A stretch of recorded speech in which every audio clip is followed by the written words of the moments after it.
We're back at ABI's Views from the Bench program at Georgetown University Law Center. Speaking now with Melanie Cyganowski.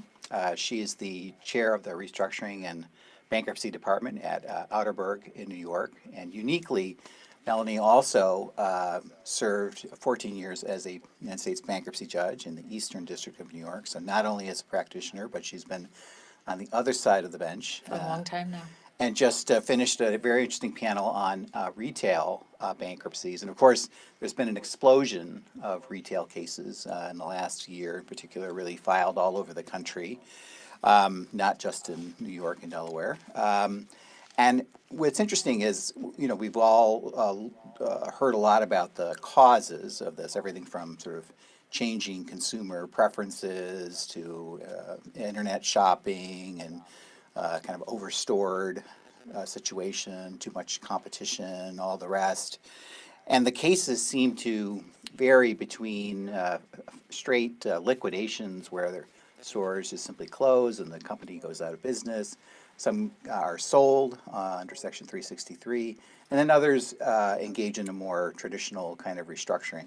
In your experience, particularly today, what key factors determine which path the company is going to end up going down? Well, first, thank you. Thank you for speaking with me on this topic. It's a very interesting one. To be sure, there are a lot of reasons why these large chains are now finding themselves in distress. We were all surprised a year ago when we heard that Toys R Us, for example, was floundering. Sure enough, it just filed. One of the major factors seems to be that the mall stores expanded too quickly. So it was a combination of too many leases, too many debts, too much debt to handle. The ways that the companies are working themselves out of this really depends. To be sure, many of them continue to just do Section 363 sales and liquidate as many as they can to, and do the store closings. Judge Carey made an interesting comment at the panel that he now finds that we're defining success in bankruptcy to not be reorganizations, but to be these 363 sales. On the other hand, we've also had 4 retail companies emerge through reorganization: Gymboree, Rue 21, Payless, Perfumania, if I say it right. correctly. So Just recently. is that a trend? Does that mean that notwithstanding the conscription on the number of days to assume or reject a lease, that we can still do a reorganization? I think the jury is still out. I don't know if that will happen. But I know as a practitioner now, we're looking more closely to see how can we tee up a company to both shed the stores, to shed the debt, and yet emerge with a company that could survive. A lot of these companies, you mentioned Toys R Us, perhaps as an illustration, are the product of either a leveraged buyout or some financial structure as part of the company's strategy, right or wrong. And they are so heavily leveraged that it really reduces a lot of their options when they face the decision about how to go through bankruptcy or restructuring. Right. Talk about that kind of leveraged secured debt issue. Absolutely. I mean, I think if anything, we're learning that history indeed repeats itself. It's reminiscent of the 90s, where we had just gone through that experience in the 80s of the LBOs. And sure enough, it's reared its head again. And when we had the run-up of profitability, many companies did refis and leveraged up.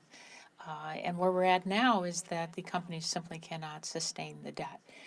Whether or not you want to blame it on internet shopping or the preferences of the new millennials, the bottom line is that you don't have the same amount of sales as we had in the past. So you're faced with this debt, and frankly, there really is no option other than bankruptcy, where you do a reorganization of the balance sheet. The panel also got into the implications for landlords, Yes. shopping center owners, and the like. Talk about that dynamic there, the financial distress of the big mall owners. Absolutely. And one of the interesting things that the panel dealt with was in the beginning, Judge Lane recounted many of his experiences in Aeropostale in administering the case, that it was incredibly contentious. It was initially very acrimonious, but he found that by using the tool of conferences, which he held every 3 days for about a month, that enabled the parties to keep talking, keep lines of communications open, and that eventually led to two landlords, GGP and Simon, actually being the proponents of a lending facility to allow Aeropostale to emerge. The critical question, is that the beginning, right? Is this a new trend? But it seems that the big difference with Aeropostale is that you had a much greater concentration than you do in the other stores like Payless and other retailers, where Aeropostale stores were well over the majority in malls, so that both GGP and Simon felt the loss. And were those 800, 1,100 stores to close, That would be a big that was a big impact. hit, Right. big impact. And they found that by coming together with the packaging, that it works. Having said that, I know that there's another chain that filed for bankruptcy, where they had that happen pre-bankruptcy, with with landlords assisting by giving some reductions, and that wasn't enough. Right. It wasn't enough. So is the difference in Aeropostale that they affirmatively gave money? They were affirmatively the exit lender, maybe. Amazing. I don't know if that's going to be a pattern or not. Exactly. We haven't seen it yet. We haven't seen it yet. Great visiting So- with you, Oh, the Judge same. Thank you. Cyganowski. Thank you. All right, Thank you. bye-bye.